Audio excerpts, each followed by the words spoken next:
के लिए आया था। ठीक है, तो इस पूरे स्टैंजा में ये पायरेट के अपीयरेंस को पोएट ओजन नैश ने डिस्क्राइब किया है। तो आपने नोट डाउन कर लिया होगा।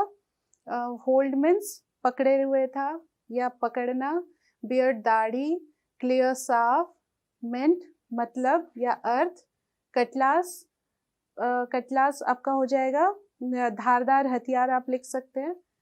तो हमने देखा कि पायरेट जो है अपने लेफ्ट हैंड राइट हैंड दोनों में पिस्टल पकड़े हुए हैं, दांत में उसने ये कटलास को दबाया हुआ है, उसकी दाढ़ी काली है, उसका एक पैर भी ठीक नहीं है, वो लकड़ी का है, नकली है। तो इन तरीकों से पायरेट एंट्री करता है बेलिंडा के घर में। आप यहाँ देख सकते हैं कि जब उसने दोनों हाथों में पिस्टल पकड़ा है, उसके दांतों में धारदार हथियार है, फिर भी वो सेफ है, मीन्स उसको कुछ हुआ नहीं और वो विंडो से चढ़ भी रहा है।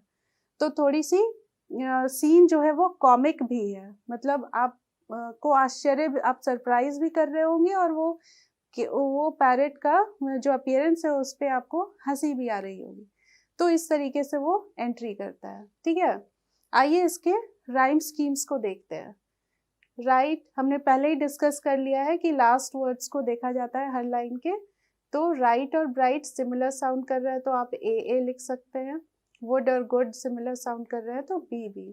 तो आप जब इसे नोट डाउन करेंगे, राइम स्कीम जब इस स्टैंजा की बताएंगे तो क्या हो जाएगी, ए बी बी। क्लियर है? नेक्स्ट हम देख सकते हैं कि इसकी लिटरेरी डिवाइस क्या यूज किया है पोएट ने यहाँ पे।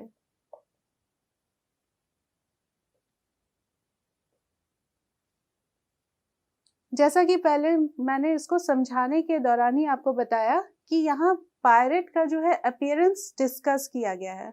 तो आप इसको पढ़ते वक्त ही एक आपके माइंड में आपने मैप कर लिया होगा या आपके सामने सीन जो है वो चल रहा होगा कि एक इमेज आ रहा होगा कि पायरेट अपने बाएं हाथ में दाएं हाथ में पिस्टल के साथ आ रहा है, उसने दांतों में कटलास दबाए हुए हैं, उसकी पैर लकड़ी की है। तो वो सारा पिक्चर क्लियर हो रहा होगा कि पायरेट ऐसा दिखता है।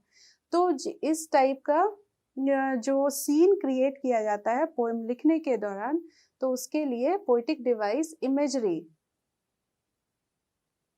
यूज की गई है, हम ऐसा कह सकते हैं। ठीक है, नेक्स्ट आप लाइन 3 में देखिएगा सेम स्टैंजा के कि बियर्ड वॉज ब्लैक पोएट ने यूज किया है। यहाँ पे देखिएगा कॉन्सोनेंट साउंड ब रिपीट यूज हो रहा है। तो इसके लिए हम यहाँ लाइन 3 में कह सकते हैं कि एलिट्रेशन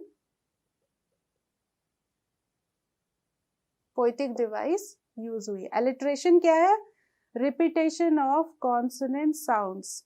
कॉन्सोनेंट साउंड जो है वो रिपीट होता है, तो उसके लिए हम एलिट्रेशन पोएटिक डिवाइस या लिटरेरी डिवाइस समझते हैं। ठीक है, तो आपको और भी कुछ लिटरेरी डिवाइसेस इनसे आपको दिख रहे होंगे या समझ में आ रहे होंगे, तो आप उसे अपनी कॉपी में नोटबुक में नोट डाउन कर लेंगे। ऑलराइट स्टूडेंट्स, मैंने स्टैंजा 9 बोर्ड पे लिखा है, आइए इसे रीड आउट करते हैं, फिर इसके एक्सप्लेनेशन, वर्ड मीनिंग और पोएटिक डिवाइसेस समझेंगे। ठीक है, stanza 9। Belinda paled and she cried, "Help, help!" But Mustard fled with a terrified yelp. Ink trickled down to the bottom of the household, and little mouse blinked strategically mouse hold. आप देख सकते हैं कि जब pirate की entry होती है घर पे, सभी चौंक जाते हैं और फिर जब उसको देखते हैं कि वो वेपन के साथ आया हुआ है, तब उसके आगे का इंसिडेंट पोएट ने यहाँ डिस्क्राइब किया है स्टैंजा 9 में। तो आइए इसके वर्ड मीनिंग्स को सबसे पहले नोट डाउन करते हैं, फिर इसके एक्सप्लेनेशन को समझेंगे। फर्स्ट लाइन में बेलिंडा पेल्ड, जैसे ही वो पायरेट को देखती है वो पीली पड़ जाती है। पेल का नोट डाउन कीजिएगा, टर्न येलो, टर्न येलो। किस चीज से पीली पड़ जाती है? वो देखती है पायरेट के पास वेपन है। आउट ऑफ फियर, ठीक है, डर से वो पीली पड़ जाती है। एंड शी क्राइड, और डर से चिल्लाने लगती है, हेल्प हेल्प, मदद करो मदद करो, ठीक है। बट मस्टर्ड फ्लेड, लेकिन जो उसके पेट थे उसमें से सबसे पहले जो मस्टर्ड है वो क्या करता है, भाग जाता है, ठीक है, फ्लेड यानी भाग गया। विद अ टेरिफाइड येल्प, वो भी डर चुका है, वो भी आतंकित हो गया है, किससे, पायरेट से। क्यों, क्योंकि उसके पास क्या था, पिस्टल था और कटलास था, और वो भी जोर से डर से चिल्लाता है और भाग जाता है, ठीक है। नेक्स्ट है इंक ट्रिकल्ड, इंक भी भाग गया, ट्रिकल मीन्स रैन, इंक भी भाग गया, कहाँ भाग गया, down to the bottom of the household, जो घर के सामान थे और उसके नीचे जो जगह बनी हुई थी वहां जाके वो छुप जाता है। हाउस होल्ड मतलब घर के सामान, ठीक है। एंड लिटिल माउस ब्लिंक, जो कि माउस है वो ग्रे माउस है और वो उसका नाम क्या है, ब्लिंक, वो क्या करता है, स्ट्रैटेजिकली प्लान करके उसने क्या प्लान किया कि वो माउस होल में जाके छुप जाता है। माउस होल जो कि वहां पे चूहों ने घर बनाए हुए थे अपने रहने के लिए, तो वहां पे वो जाके माउस ब्लिंक जो है वो छुप जाता है। यानी सभी जो है वो टेरिफाइड है, किससे, पायरेट से। और बेलिंडा जो है वो चिल्ला रही है, हेल्प हेल्प, लेकिन उसके जो भी पेट्स थे जो उसके साथ मजाक उड़ाते रहते थे कस्टर्ड का, तो वो किसी ने उसकी हेल्प नहीं की, सब अपनी अपनी जान बचा के भागते हैं। यहाँ ये क्लियर हो रहा है कि मस्टर्ड जो था वो बेलिंडा जब हेल्प के लिए चिल्लाती है तो मस्टर्ड जो हमने पहले देखा है, पहले के स्टैंजास में पढ़ा है कि मस्टर्ड जो है उसकी ब्रेवरी को कैसे दिखाया गया है कि वो टाइगर की तरह ब्रेव है, ठीक है। तो लेकिन यहाँ पे जब पायरेट आता है तो फिर वो क्या करता है कि भाग जाता है, कहाँ, चिल्लाते हुए भाग जाता है, और वो बेलिंडा की हेल्प नहीं करता है। इंक और ब्लिंक भी जो है जो लायन का पीछा करते रहते थे, और वो भी बेलिंडा की हेल्प नहीं करते, वो भी ये हाउस होल्ड में जाके इंक छुप जाता है और माउस होल्ड में जाके ब्लिंक छुप जाता है। तो यहाँ पे उनकी जो ब्रेवरी है इस स्टैंजा में दिखाई नहीं देती है, सिर्फ एक न्यू कैरेक्टर जो है पायरेट की एंट्री होने से, और बेलिंडा हेल्प हेल्प चिल्लाती रहती है डर कर, ठीक है। तो आइए इसके राइम स्कीम्स को देखते हैं। इस स्टैंजा में आपने पहले ही इसे लर्न कर लिया होगा कि राइम स्कीम जो है लास्ट वर्ड से निकालते हैं। तो हेल्प और येल्प सिमिलर साउंड कर रहा है तो इसके लिए लेटर ए हम लिखेंगे, और माउस होल्ड और हाउस होल्ड और माउस होल्ड सिमिलर साउंड कर रहा है तो इसके लिए लेटर बी यूज करेंगे, ठीक है। तो इस स्टैंजा की राइम स्कीम क्या हो जाएगी, ए बी बी, ठीक है। आप इजीली इसको ट्रेस कर सकते हैं कि राइम स्कीम क्या है, ए बी बी, ठीक है। और नेक्स्ट हम देख सकते हैं यहाँ पे कि पोइट ने हाउस होल्ड के साथ मैच करने के लिए माउस होल्ड एक वर्ड यूज किया है। तो ये जो है पोइट्री में राइमिंग करने के लिए या पोइट्री को अट्रैक्टिव बनाने के लिए इन सारे वर्ड्स को जब पोइट्स यूज करते हैं तो उसके लिए उसको एक पोइटिक लाइसेंस मिलती है, पोइटिक लाइसेंस उसको कहा जाता है। तो ऐसा कोई वर्ड आप देखेंगे नहीं डिक्शनरी में, लेकिन आप इसे इजीली समझ पाएंगे कि ये जो है माउस होल्ड जो है वो चूहों के घर के लिए यूज किया है, ठीक है। तो इसको राइमिंग करने के लिए भी इस तरीके के वर्ड जब यूज करते हैं तो उसको पोइटिक लाइसेंस कहा जाता है, ठीक है। तो आपने इसे आई होप नोट डाउन कर लिया होगा, इसके राइम स्कीम्स को, इसके वर्ड मीनिंग्स को। अब बढ़ते हैं नेक्स्ट स्टैंजा यानी स्टैंजा 10 की तरफ। स्टूडेंट्स, स्टैंजा 10 आपके बोर्ड पे लिखा हुआ है, आइए इसे रीड आउट करते हैं, फिर इसके डिफिकल्ट वर्ड्स को नोट डाउन करेंगे और इसके एक्सप्लेनेशन के साथ साथ इसके पोएटिक डिवाइसेस और राइम स्कीम को समझेंगे, ठीक है। Stanza 10, but up jumped custard snorting like an engine, clashed his tail like irons in a dungeon. With a clatter and a clank, and a jangling squirm. He went at the pirate like a robin at a worm. यहाँ stanza 10 में थोड़ा बहुत पढ़कर clear हो रहा होगा कि जब मस्टर्ड, इंक और ब्लिंक भाग गए बेलिंडा के हेल्प हेल्प चिल्लाने से, तो कस्टर्ड ने क्या रिएक्शन दिया।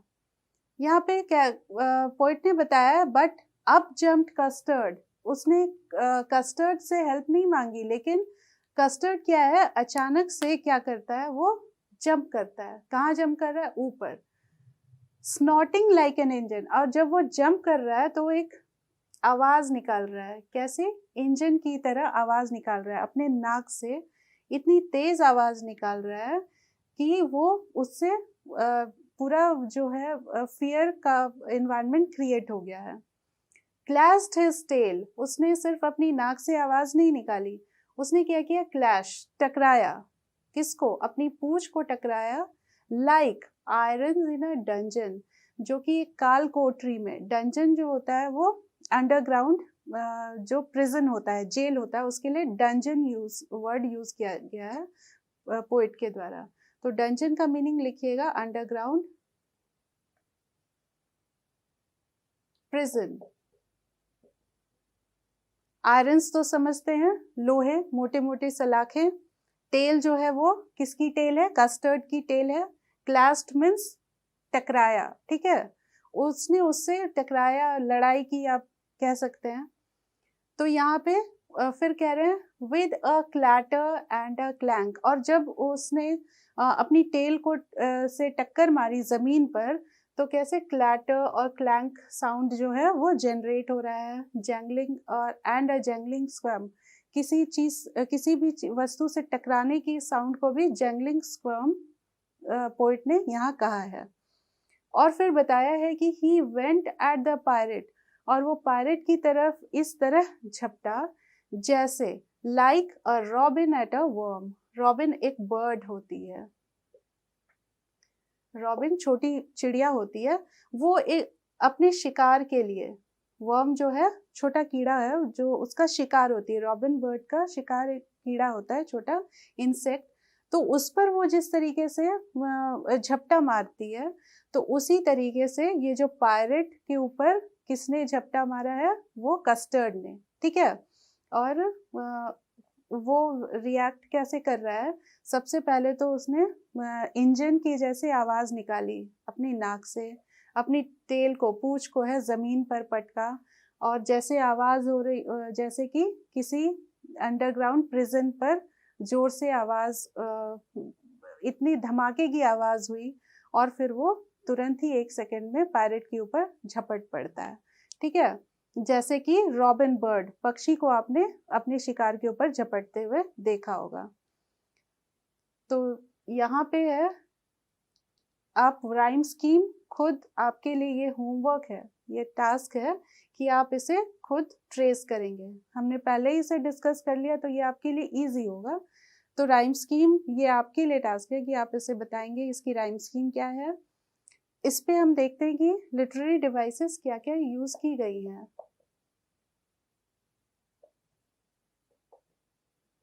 लिटरेरी डिवाइस, ठीक है, काफी यहाँ पे देखिएगा काफी कंपैरिजन है। यहाँ पे कस्टर्ड का जो है उसकी कस्टर्ड की तुलना किससे की गई है, इंजन से, ठीक है।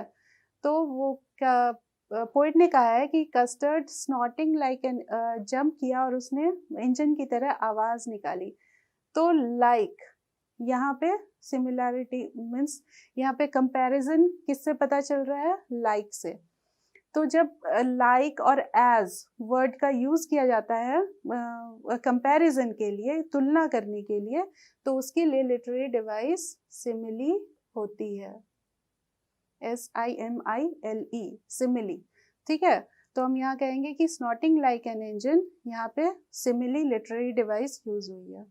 और आप देख सकते हैं कि उसकी टेल क्या है, आयरन इन अ डंजन, उसकी टेल जब टकराती है तो आवाज काल कोठरी में जैसी आवाज आती है वैसी आवाज आई। तो टेल लाइक आयरन्स, यहाँ पे आप कह सकते हैं, यहाँ पे भी सिमिली यूज हुआ है। तो यहाँ पे भी पायरेट लाइक अ रॉबिन, यहाँ पे इस लाइन में आप कह सकते हैं कि सिमिली लिटरेरी डिवाइस यूज की गई है।